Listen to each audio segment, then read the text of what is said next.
I've got another exciting night planned for the stream. I'm going to be taking a look at the next quest in the scenario or the campaign that's available on early access. Talking a little bit about some of the news that's going on. We'll do a Palantir view. I've still got quite a few of those left, and I think I'm smart this time. I'm going to go and make sure I purchased all the current cards in the vault that are common or rare, so that I get a rare, a really good legendary pick maybe, or ultra rare pick in the Palantir. Just as a quick note, I keep forgetting to say this before every stream, but this is early access game that's available, and so they're really awesome about letting us stream it and talk about it, kind of build up the hype. I think it's definitely worth the hype.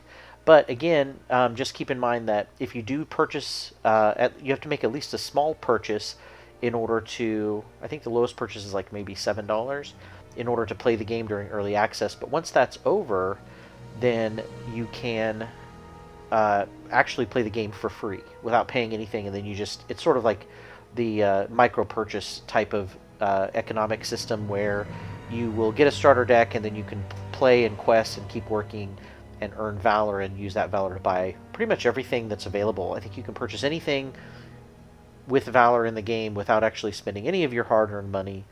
I did make a big purchase for this early access, so I got the biggest tier purchase. There's several tiers that give you access to more and more stuff. But there are still some things to purchase, even if you have early access and you do get quite a bit. Even if you get the highest tier, there are still certain things that you can save up for. I was really quick to spend a lot of my valor purchasing the common cards, because it's recommended that if you purchase these cards, the common and uncommon, then when you do the Palantir views, you get an automatic random card, and so I really want the rare cards, which cost a lot more valor, to come up in my Palantir views. So it looks like I'm flipping through really quickly. Last week I did a Palantir view and did not realize they gave us access to more cards. There's more cards they gave as a reward for joining early access, and that's one of the benefits of having early access. You get a bunch of cards all the time for free, lots of prizes, treats, things like that. And I'm just checking to make sure that I have exactly, Joe, hype. I am making sure I've purchased all the common and uncommon with valor. They're very cheap. So how you know if you purchased, the max is down here. It'll say times 1 or times 2. Or some of them say times 0, but times 1 or times 2 means that I have 1 or 2 copies of the card. You can't purchase more than 2, and the nice thing is about Palantir views is if the game knows you've already gotten 2 of that card, it won't give you an extra one, because you can't have more than 2 cards in a deck anyway, and you can't play more than 1 deck at a time, so they really cap you nice. You're not going to get lots of extra garbage that you just have to trash. So thankfully they don't have that like some games I know that are online card games. The other thing that's really awesome about this game is, again, I can't hype this enough, but there is a free component, or it's a cooperative game. So eventually you're going to be, once the real game comes out, you'll be able to play with a partner cooperatively, and there's not a lot of card games that have that in them. I imagine that it's probably going to be like Hearthstone, where you would have to play simultaneously. You can't play asynchronously.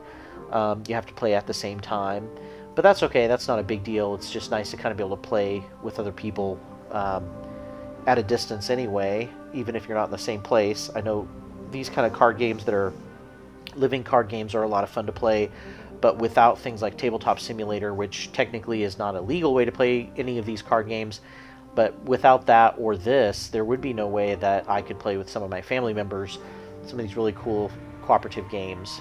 One of the other things you can purchase with your valor or real money if you want is you can purchase campaigns. There's only one available now in the early access, the Shadow's Reach. I've been playing through that. I'm now ready for Quest 4. Quest 3 was really awesome. If you didn't get a chance to catch it, you can check my VODs at GameFaceKiller21 on YouTube. You have to add the 21 to it. If you search for that, you'll find me. The videos, the last quest was really cool because it really played around with the objectives and the cool things they could possibly do with objectives, which are similar, if you've played the physical card game, to the questing aspect or questing phase of the game. They've taken out locations and they just have a general objective set of objectives. There's also hazards, which are kind of like objectives, but they're optional. Whereas regular objectives, some of them are optional, but most of them are mandatory, and you can basically use your willpower to do questing, sort of like the physical card game has. You can also purchase packs. Now, the nice things about packs is they come obviously with a lot of cards.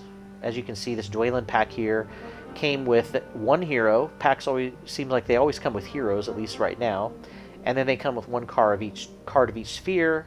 They could be attachments, events, allies, and you get a Palantir view, which is really cool. So you get some kind of random treat.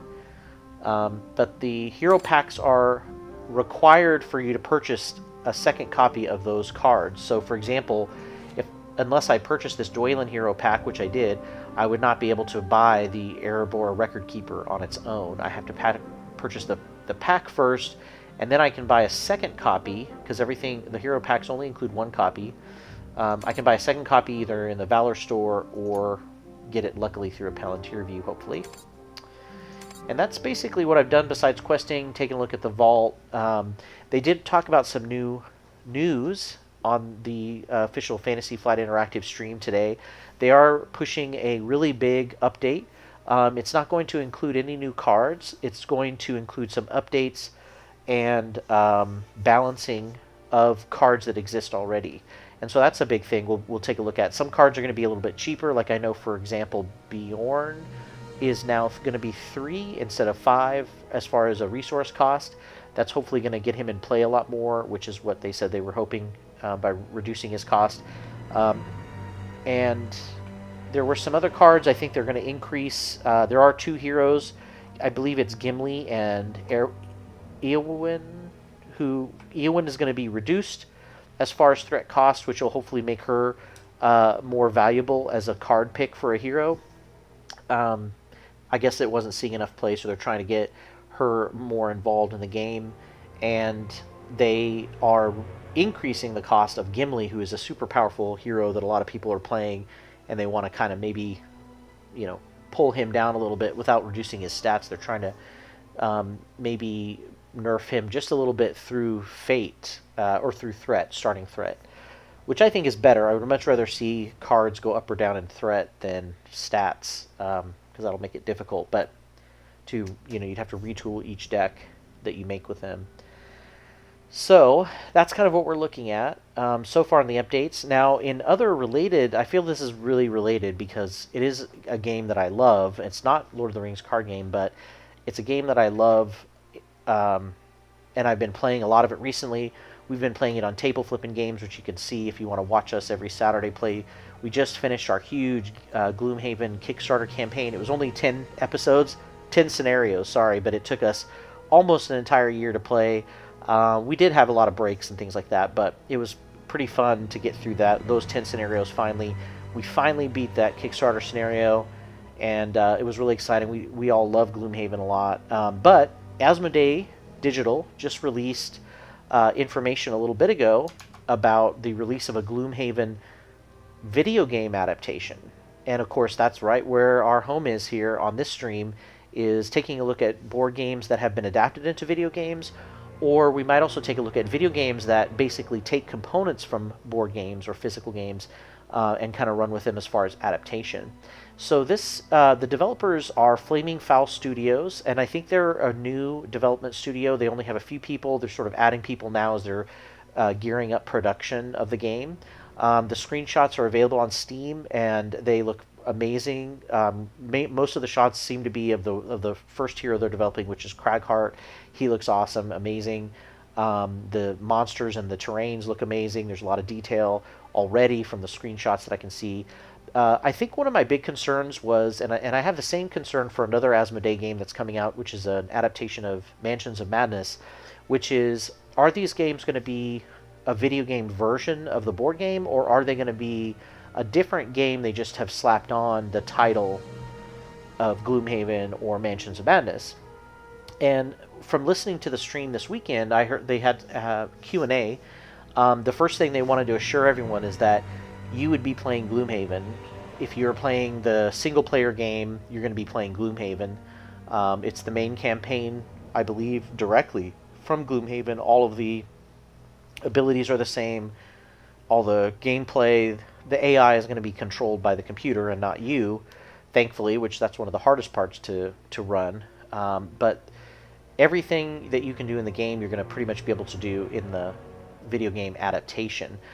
So that will be completely amazing. I can't wait to see that. I'm really excited because I think one of the fears that I have about the physical game is that I'm never going to be able to keep a group together long enough to finish the campaign, because apparently there's like 300 hours involved in that, and so it's pretty crazy to get through. So that's the big news coming out of Asmodee. I believe that's going to be available in the spring, which is going to be amazing. I can't wait. We'll definitely try it out on here just to kind of compare the two. And if you watch table flipping games, it'll be a good comparison because you'll see the physical game compared to the video game. There are some things they did say that would change a little bit. I can't remember anything specifically off the top of my head. I think one of the big things is they said obviously you don't get to pick where the monsters move. If there's a choice, if you have a choice between two different movement routes, the video game will pick that for you instead, which I actually like. I feel like there's some manipulation that you can do because the AI is so set in its rules. You can kind of take advantage of that in a way that makes it a little easier. Like our last scenario, we moved a monster into an area that was actually worse for it, even because we had that choice, we had that option. So anyway, to stop babbling on forever about it, I'm really excited about the game. The Q&A I heard was really great. The way that you can get this game coming out faster and make sure that it stays popular and they continue to release updates is to go onto Steam right now and add it to your wish list. So it doesn't even cost you anything. You just put it on your wish list, and that'll let them know that there's a big demand growing for the game. So do that if you get a chance. Now, we are going to go back to Lord of the Rings, a card game. I'm going to do a Palantir view.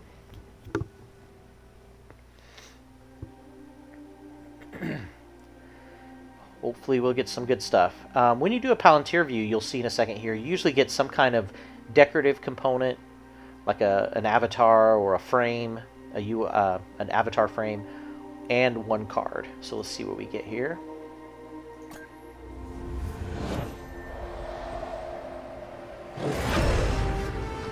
All right. So, I think I've never seen this before myself, but I did see this happening on the stream. Basically, I think what happens is when it runs out of decorative stuff to give you, which I may have, it gives you Valor instead. So I got 100 Valor, which isn't too bad. It's a pretty good amount. In place of a prize, a decorative prize. I might have everything now that you can get decorative wise. And then I got a rare card, which does cost a lot of Valor to get. This is one of the new cards, Farmer Maggot. You can summon a random Farmer Maggot's Hound when he arrives, which is pretty cool.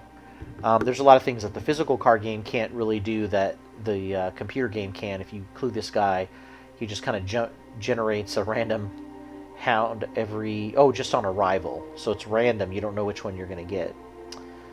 So I got that card. That's cool.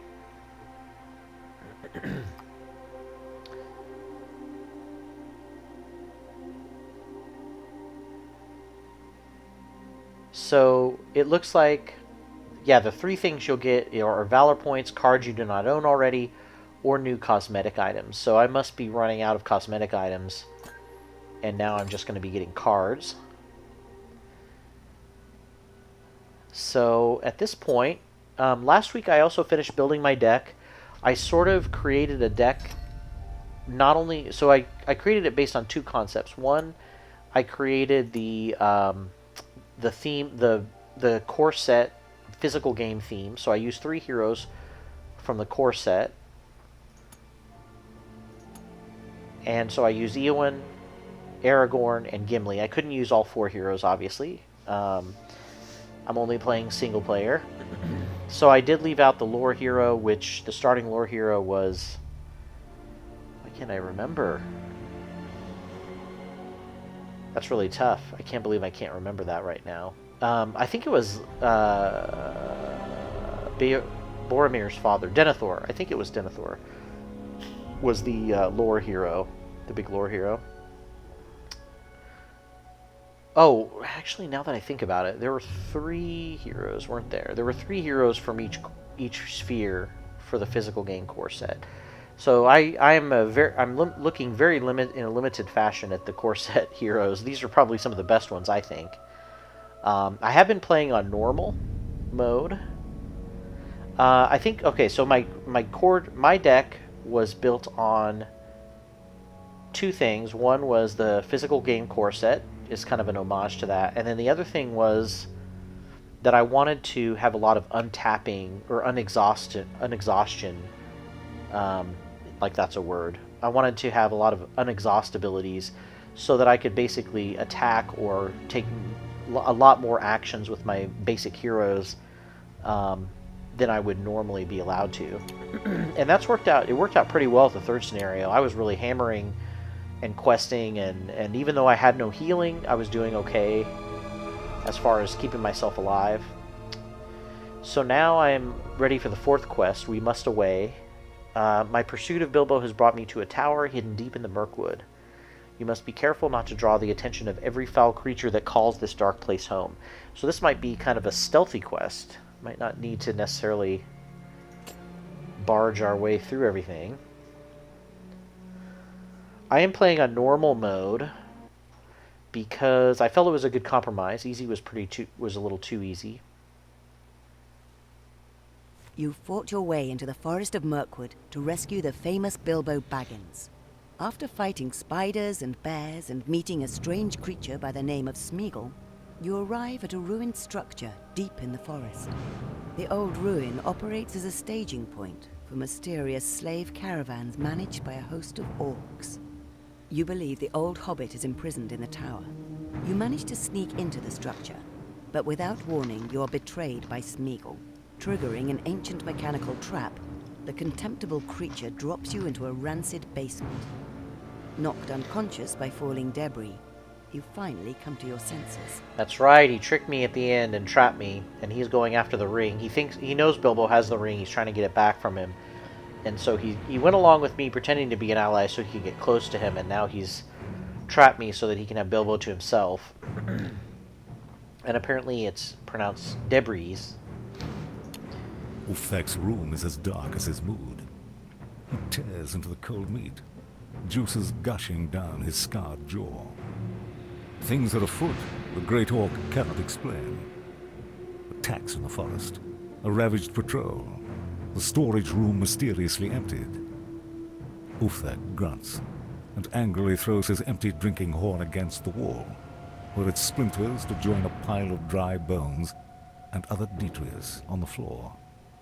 Breathing heavily from climbing the stairs, Ulfthac's mewling steward, Slaggid, worms his thin frame into the room. Must the goblin always be clutching one of his parchments?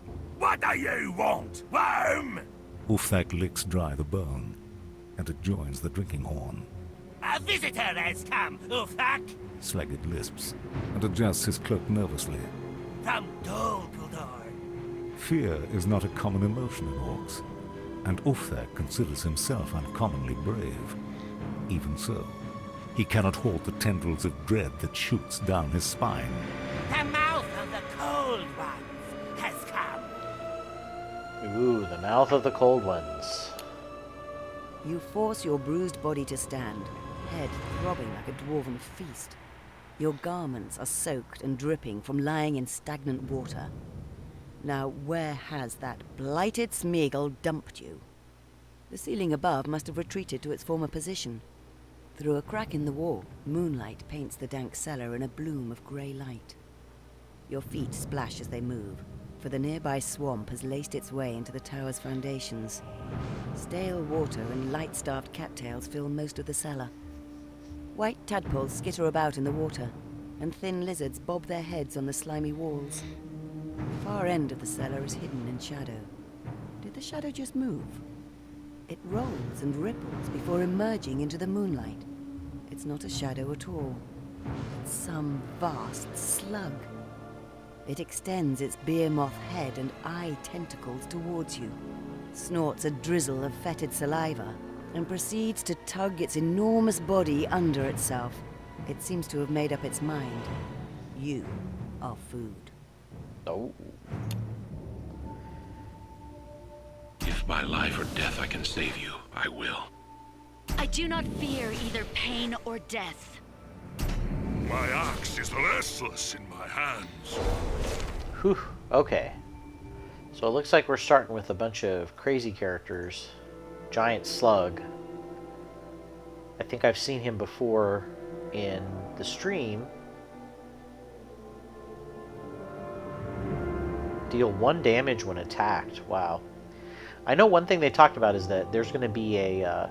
they're going to create a keyword for physical attacks that are not range. They're going to call those melee attacks. And I believe that's a keyword they'll use to... as a trait in order to have cards that play off of that. So they're going to... I believe what they're doing is trying to separate more cards that affect only melee or only range. They gain +1. He gains +1 threat when he attacks. Cannot equip attachments. It's got a lot of hit points. Muck-Adder always attacks a character with the lowest hit points.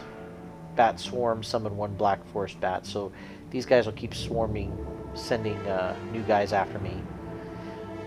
So as usual, a good recommendation for what you want to get rid of in your starting hand is even though Gandalf and Warden are amazing, you don't have a lot of resources to start off with, so it's almost always good to get rid of your high-cost cards right off the bat.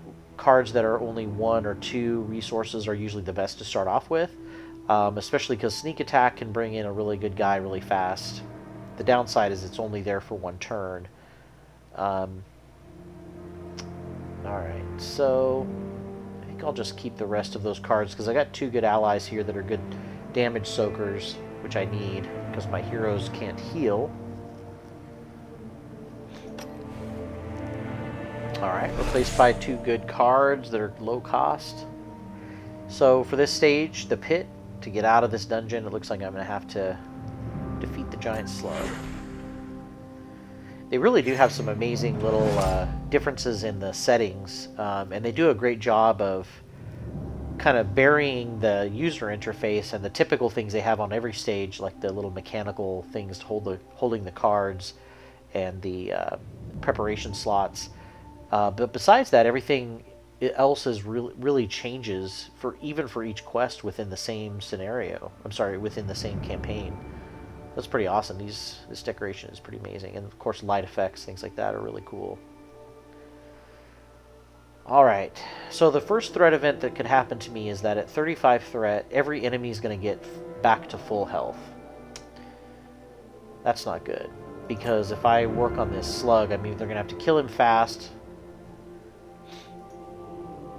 Your next attack exhausts the defender, Crumbling Pillar. So that's pretty good, because if I can get that, then that means I can attack the slug and exhaust him, or the Viper. So right now the Viper is going to attack Eowyn, and I imagine that's going to be who he's going to attack with first. And that's troublesome because I don't want to...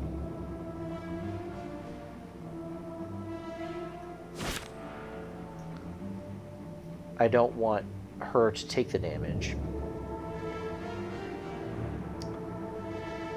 I don't want to attack with Gimli because he gets an extra damage after.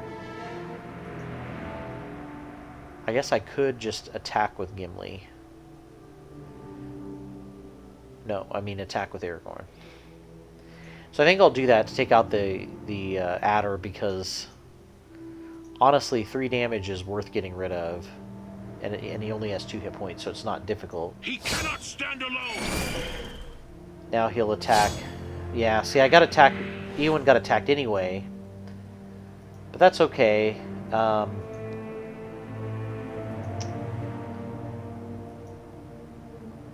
It's okay because now Gimli is beefed up melee-wise.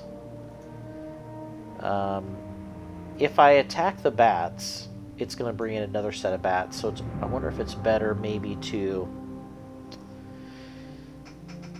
Yeah, I wish I could play Gandalf the first round. That'd be awesome. So I am still going to get to play some people out here. The problem is if I kill the bats, there'll be another bat that'll come out. It's going to happen at some point. I just don't know if I want it to happen this round. I could kill the rock adder. It's a tough decision. If I bring out the archer, she's going to deal 1 damage, but I'm not at the point where that's going to make a huge difference yet.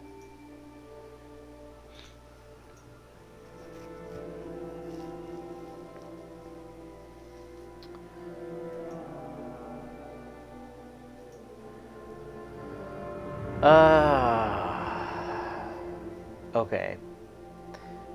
I think I might want to have Eowyn exhaust the defender next round. But I should have her, well, let's see. Alright, I'll have Gimli.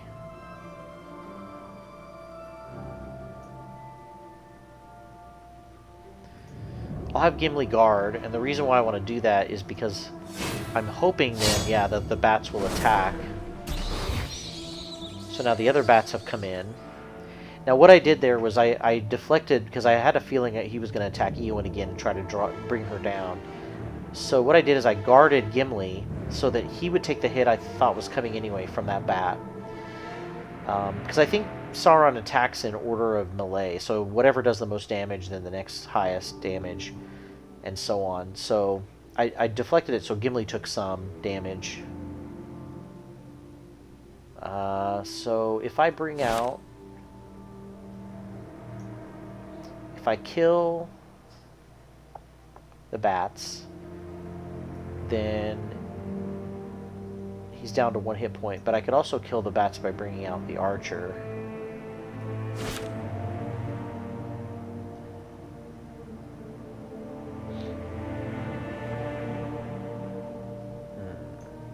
Let's do that. Let's... No living man am I!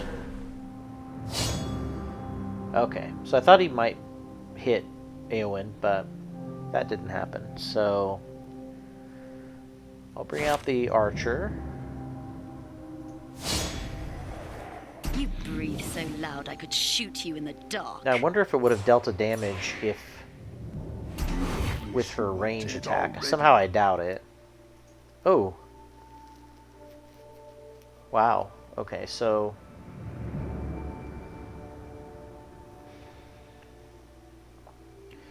Orc Marauder is going to get an attack, and Sauron's going to get a resource. Man.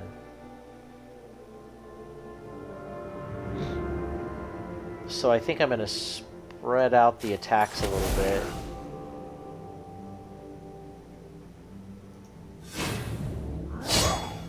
Okay. That was about the best I could do. Which is not good, because I basically have taken all my heroes down pretty low. So unfortunately, since I unexhausted Aragorn, I now have to play a sneak attack. That's the only thing I can afford. Not on my watch. Okay, so I got the Warden of Anúminas, which is pretty amazing because he has Surge. So I wonder if that means he gets to attack twice. Is that what that means? No, we'll see. So I definitely want to get rid of this guy because he does 3 damage. The hard part is I'm trying to control the board here, but man, he keeps bringing out a lot of heroes. Dung-heel rot.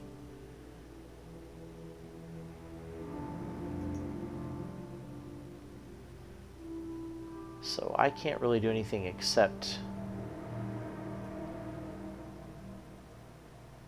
My arrow flies! Yeah. Whew. And I lost the Warden, because so that was basically just a temporary attack. It did help me. Okay.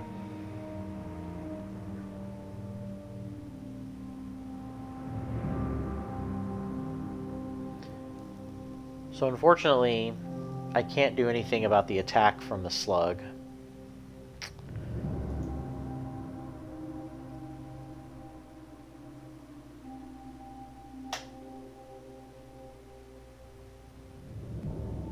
I wonder who he's going to attack. I have a feeling it'd be Eowyn if he was smart. So I guess what I'll do is I'll put the Sylvan on guard.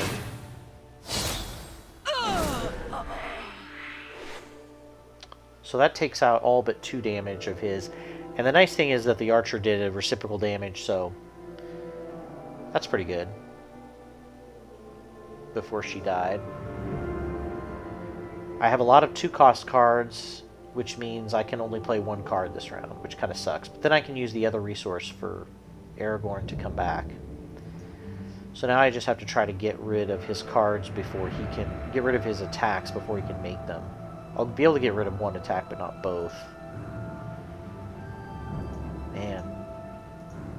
Okay, so we'll get rid of that one. Okay.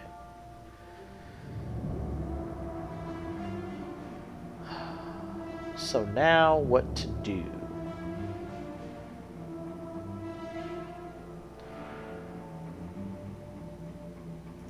I'm gonna have her... Each player loses 2 resources. Great. So now I can play no cards this round. Orcish Medicine, I can restore a hero to full hit points. That's kind of cool. I might have to go for that.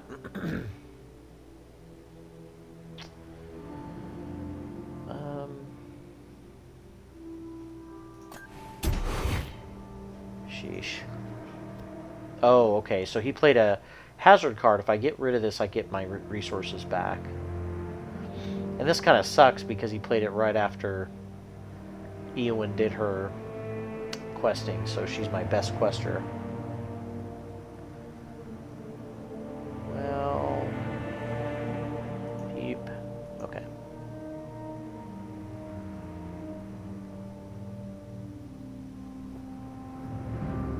I mean, I really... I serve no man.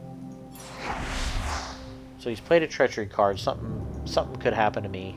I'm going to bring Aragorn back, finish the hazard. I get my resources back. Oof. So he just gave this guy +2 attack. I'm going to go ahead and give Gimli...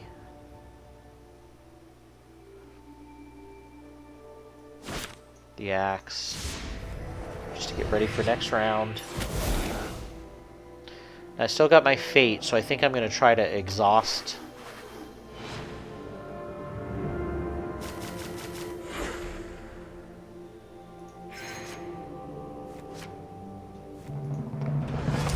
Okay.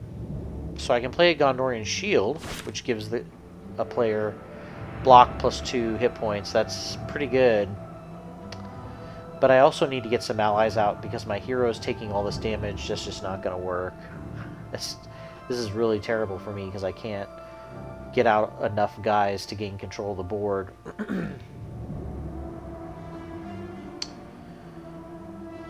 So I know when I attack this guy, he's going to bring in an Eastbite Patrol and a Ranging Goblin. But I think I need to do something to take out this...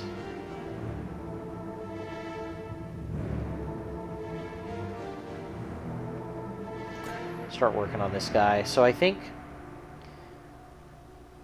this is going to exhaust him.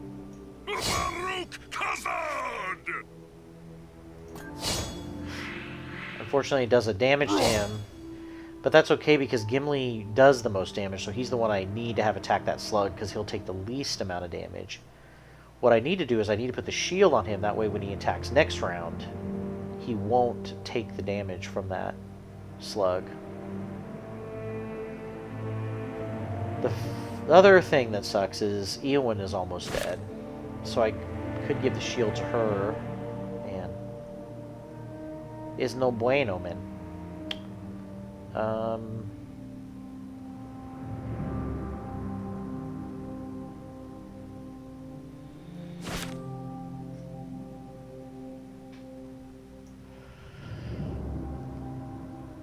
So I got to start playing other guys here. The veteran axe hand will be good to soak up some damage. I can have him guard. And he's exhausted, but that's okay. Okay, gain a threat for each ally, or discard an ally. Well, I'm going to gain threat, obviously. Which means next round every enemy is going to be restored to full. That sucks. This guy's going to go back up 1 hit point. This guy's going to go back up to 15. And then there's absolutely nothing I can do to stop that. So the only thing I can do is kill this guy and hopefully get the slug back. Or, I've got to knock the slug down again. Unfortunately, I can't play my shield now. But Aragorn can come back. So I'll have this guy... He cannot stand alone! Dead. Oh, that's right. He's bringing these guys in. Oh, and they get to attack right away. And she's dead. How did that happen? How did he get to attack right away? Oh, I guess it was his turn, technically. Man. This is tough. With the Star Drag. This may be my first loss. Gloomhaven is on comp in the spring. Yeah, that'll be exciting. Hey, guys. Yeah, I should have probably hit the slug a lot harder, a lot faster. So I just lost my main quester, my main fate resource.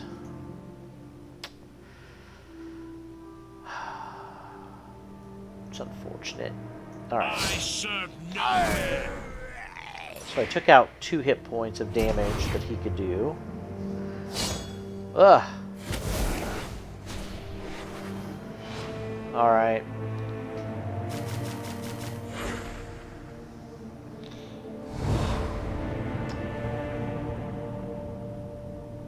Alright, so he did get to restore every enemy to full, which really only affected the slug. Finally, I got some of my low-cost guys. Needed more of these guys at the beginning. Okay, so... I can't do anything about the slug.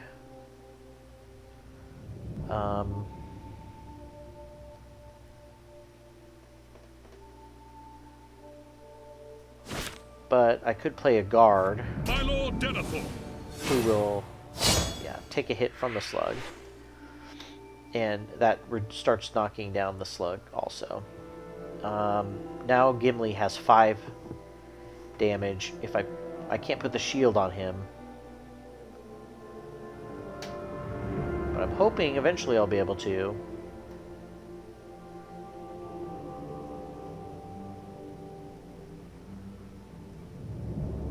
I'm trying to decide, is it going to be better to go after... Okay, I'm going to try to pull some of the damage. So I love this. This is really a cool thing with defense. So technically, I could have attacked with the axe hand. But the nice thing about putting him on defense is, yes, he takes 2 damage, unfortunately. But he also takes out a guy at the same time and directs the damage that Sauron does, which... Sometimes it can be an advantage. I don't know if there's necessarily an advantage to what I just did. But I did make sure that he attacked my axe hand and stayed away from my heroes, because I gotta watch my hero hit points. Now I'm gonna do the same thing.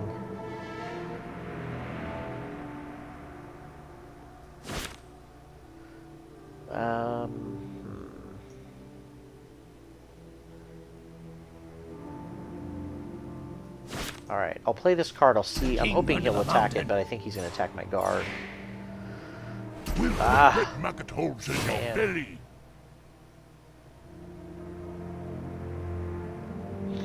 So he's going to attack with his birds next, and I have to personally attack this Mirkwood patrol.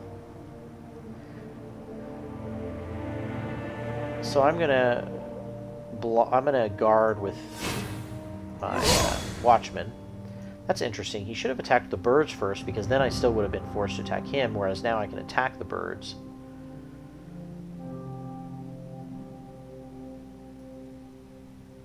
And his guy's down to 5 hit points, so I could really also kill his orcs now. He cannot stand alone! I'm killing all these allies, and Sauron's just like pushing me. I'm still on the first stage of the quest, and I haven't, or I'm already up to 40 hit point, or 40 threat almost. Man, I really wonder if I should not attack this guy this round. So Aragorn's going to come back. I need to have Gimli start knocking this guy down, even though it does 1 damage to him right now. And then I can have Aragorn and the guard knock this guy down. So I've got a... So this is the nice thing about... Like, once again, my leadership board is looking a little better. A River Troll enters play. Why not? Restores 1 hit point every round on upkeep. Okay, so the benefit is that if I mean, so I have a few options here. If I attack, so my guard is now guarding again. So if my axe hand attacks this guy, the guard, he'll be dead. The River Troll will hit or the slug will hit my guard and take the damage. So I think we'll do that, and then my heroes will still be okay for right now. And then I'll have to decide what to do. Oh, I forgot it had guards, so it was going to do damage to me too. Ah! Okay, that's alright.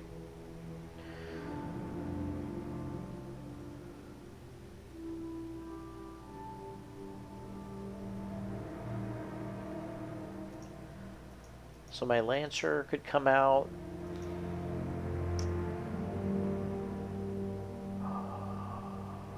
I just wish I could do enough damage.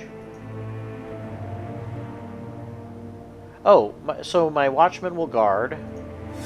He'll take 2 hits, not 3, from the River Troll because he has block. Upkeep, discard the top 3 cards from every player's deck. I have 17 cards left. Okay, so I may have to do something about that.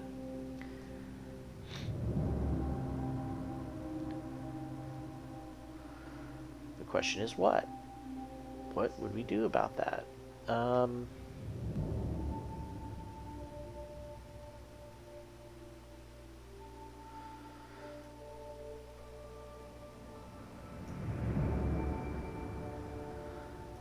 really think this is going to be worth playing on Gimli.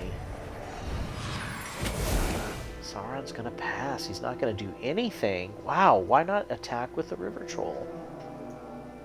Huh. So now when Gimli attacks with his shield, he will hopefully avoid that damage from the slug, the reciprocal damage that he does, and just do straight damage to him. No, he took... Oh no, he took no hit points. Okay, he took no hit, I think. Pretty sure.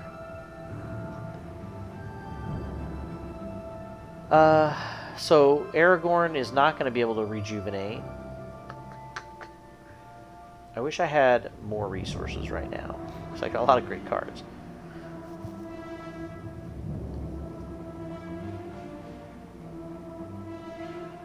I'm trying to decide, is it better to work... So the slug is going to take damage, or Aragorn's going to take damage if he hits the slug. I don't want to lose a lot of cards, but I think I'm going to finish this next round, so I only have to lose cards for 1 round.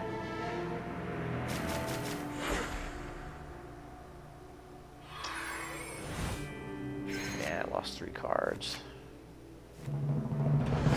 Quicker than sight. Discard the next attachment that Sauron plays. Starbreach is amazing because, once again, if I play that, then basically Gimli gets to act twice in a round. He'd kill both of these guys.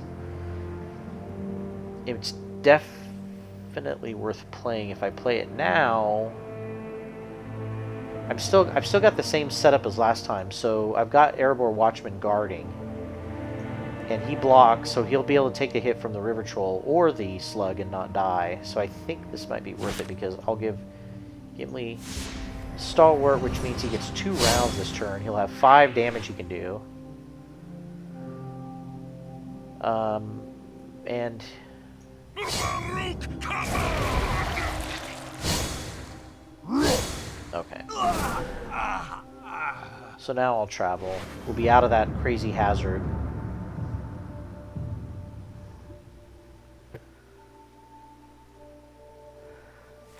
A tall figure awaits Ulfthek in the tower's main hall. He wears cold-hammered black armor, and a black cowl shadows his features except for the unnatural glint in his grey eyes.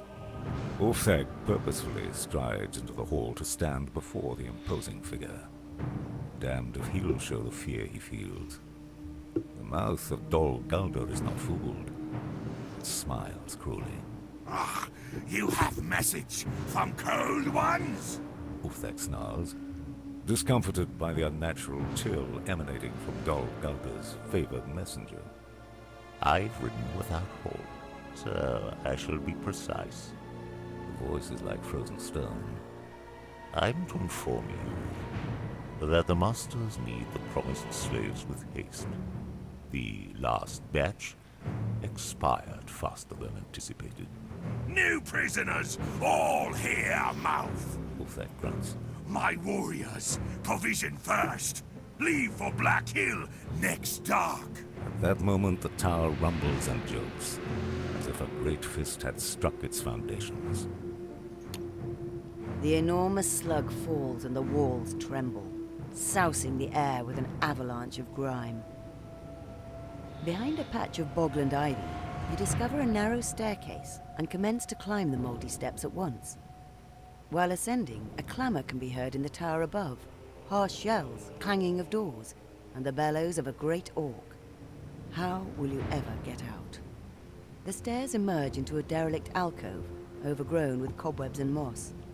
It faces a great room, finely decorated of old, but now ruined and forgotten. As the racket of the enemy grows closer, you've no doubt that he'll soon be upon you. Speed may be your only hope. You rush towards a set of oaken doors on the far wall when disaster strikes. As you emerge from the alcove, a troop of orcs slog into the room. They roar in excitement and draw their weapons as more enemies arrive. You are surrounded. Cool. This is not where I want to be with just 2 heroes. I've got to survive for 4 rounds as you fight your way across the hall to the far door. So I'm up to 4 resources. So if I do this objective, at the end of the round apply 1 progress, then summon 1 random orc. Okay, so this is the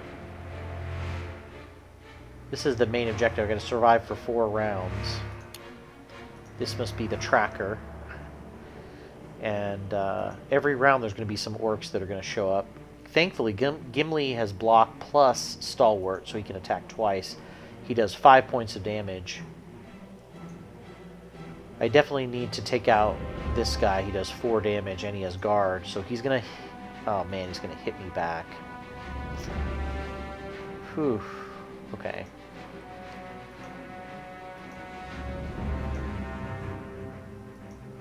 So if I play the Warden, he has Surge, but he's...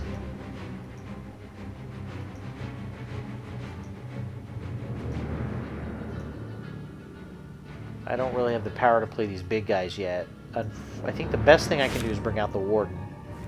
Not on my Because he has watch. Surge, he gets an action right away.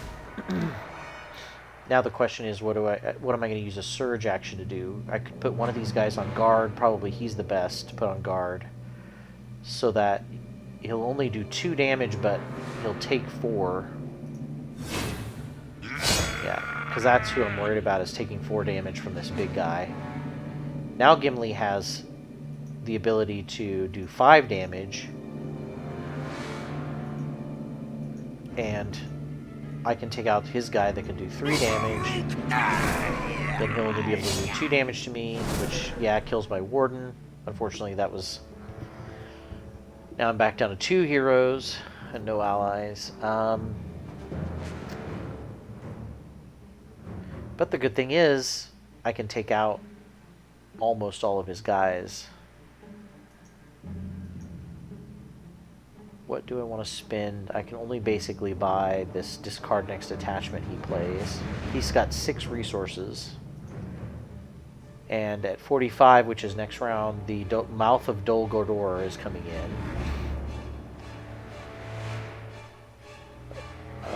I just don't have any resources to play. So pretty much the best thing to do would be to use this to activate Aragorn twice. So I'm going to... Don't stand there slavering! Get your rabble together! Man, I should have attacked with Aragorn first. Defeat a non-unique ally as revenge. Wow, this guy's gonna hit hard.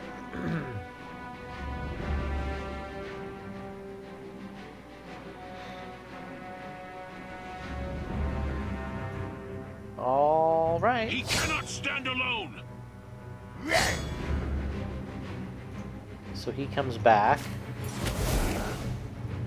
I gotta take him He out. cannot stand alone! Yeah.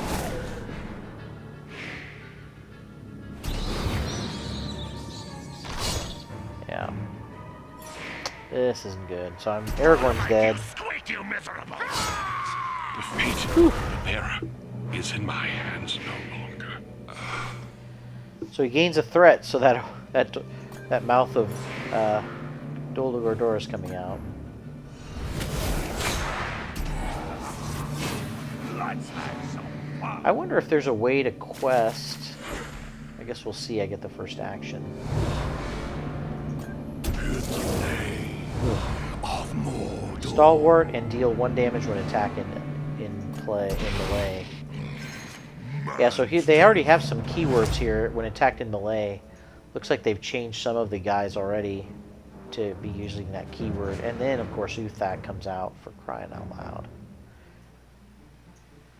So, yeah, it looks like this is an objective you can't actually do. Oh, cannot engage. Okay.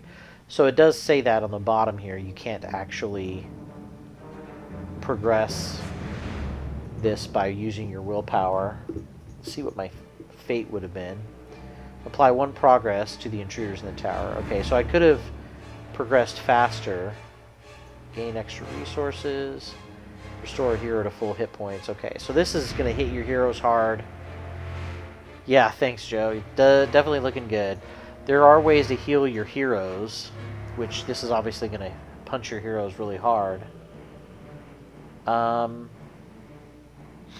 definitely don't have a way to win this. What is ever vigilant and ready a character? Well, that would be great if I could. Okay, who has the most? The dwarves are upon you! All right.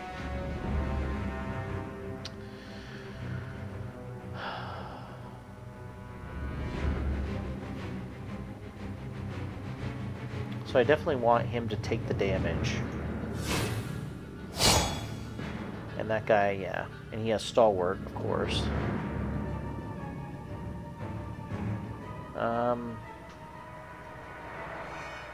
Man, this really sucks because I can't get past this guy.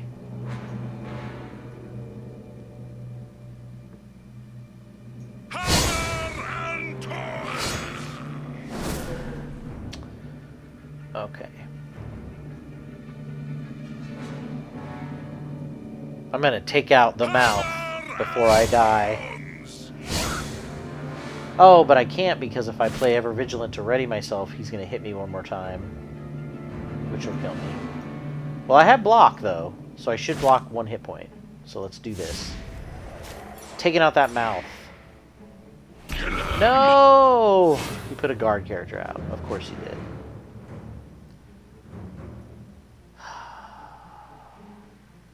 Well, that'll be okay. I'll still last 1 more round. No, I won't. Yeah, just die. Okay. That was a really tough scenario. I think the difficulty really amped up, although the third quest was pretty challenging too. I think I just lucked out with the cards that I had in the last couple rounds. I was getting the perfect cards, and I had a huge complement of allies that I got out at the beginning. It's really hard for my deck unless I am able to get out allies in an earlier stage of the game and just basically have enough resources for all the later stages to replace them if they get taken out. So unfortunately, that first stage you're going to get slaughtered with allies. Your heroes can get healed back, but unfortunately, I don't know what I'm going to have to do to survive that. Maybe that was just a fluke, but that was a very difficult quest. Whew. So my first failure. It's pretty sad. I guess what we'll have to do is next time, I think I'll have to go through and play it again and see if it was a fluke or if there's something I really need to retool on my deck. I know one thing for sure is I don't have healing for my heroes, and that's problematic. If I can't build up a force to protect them with cannon fodder, then I'm not going to do very well. I'm not going to last long. Eowyn fell in the first stage. Aragorn fell in the second, and Gimli too. It was pretty fast, and who knows how many stages there are in that quest. So I've got to last a lot longer. So I've either got to have healing or I've got to have guys who can soak up damage for me. I wasn't able to do either one. I'll never be able to heal, but I could at least have some guys coming in. We'll see if I can do better next time. Maybe just get some one-cost heroes that'll last a little longer. But man, that slug. Got to take that guy out fast. That'll be tough. That will be tough. Well, I guess that's it for the week. I definitely don't think I have time to start another scenario replay of that at this point. But I will continue on, play this again next week. If I don't succeed, I might just go ahead and try the core set deck and see if I can beat it that way. So I can at least see if I can get all the way through with the core set deck, and maybe tweak my own decks at some point. Don't forget, on Saturday, Table Flipping Games on DeFebruar's channel, we will be playing a new game. We'll be testing out. I don't think we're doing some playthroughs of games we'll play as a campaign, but we are playing some cool Halloween games for the month of October. This weekend, I think we're going to start with an Arkham game. I think it might be Mansions, but we haven't completely decided. It's a great Fantasy Flight game, another Fantasy Flight game that I think is probably one of the best of the Arkham games that they've invented. It's got some really cool mystery, great themes, great storytelling, and of course puzzles, lots of cool puzzles and investigation of the Arkham universe. So tune in Saturday at 10 p.m. Pacific time if you're interested in that. Otherwise, I'll be back here next week on Tuesday at the regular time, 8 o'clock, streaming and trying this quest once again. It's a tough one, that's for sure. All right, until then, I'll see you guys later. Bye.